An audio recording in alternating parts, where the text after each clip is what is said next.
स्वर्ग या नर्क, ये कहानी है एक साधु और नर्तकी की। किसी छोटे से गांव में साधु रहते थे और उस साधु का काम गांव के लोगों को उपदेश देना था। उसी गांव में एक नर्तकी रहती थी। उसका काम लोगों के सामने नाच कर गांव के लोगों का मन बहलाना था।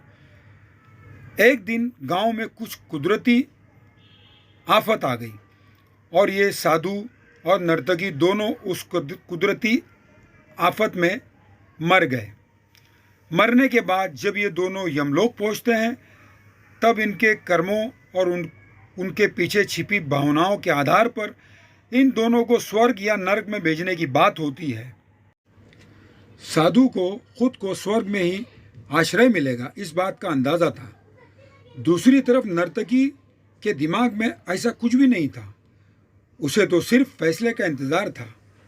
तभी घोषणा होती है कि नर्तकी को स्वर्ग दिया जाता है और साधु को नर्क। इस फैसले को सुनते ही साधु यमराज पर बहुत चिल्लाते हैं और उनसे क्रोधित होकर पूछते हैं कि ये कैसा न्याय है महाराज।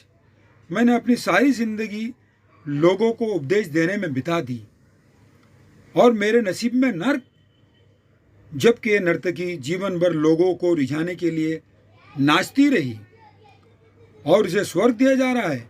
ऐसा क्यों? मेरे साथ ये अन्याय क्यों?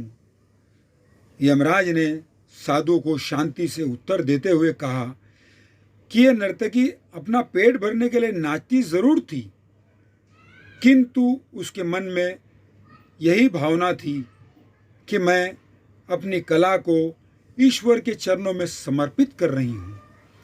जबकि तुम लोगों को उपदेश देते हुए भी ये सोचते थे कि काश तुम्हें भी नर्तकी का नाच देखने को मिल जाए। महत्वपूर्ण संदेश को भूल गए कि इंसान के कर्म से अधिक कर्म करने के पीछे की भावनाएं मायने रखती हैं और तुम्हारे इस कर्म के पीछे की भावनाओं के हिसाब से ही तुम्हें नर्क मिला है। मोरल, इस कहानी से हमें यही सीख मिलती है कि हम चाहे कोई भी काम करें, पर हमारी उस काम करने के पीछे की नीयत साफ होनी चाहिए। अगर हमारी नीयत साफ नहीं होती है तो हमें दिखने में भले लगने वाले काम भी पुण्य की जगह पर पाप का ही भागी बना देते हैं।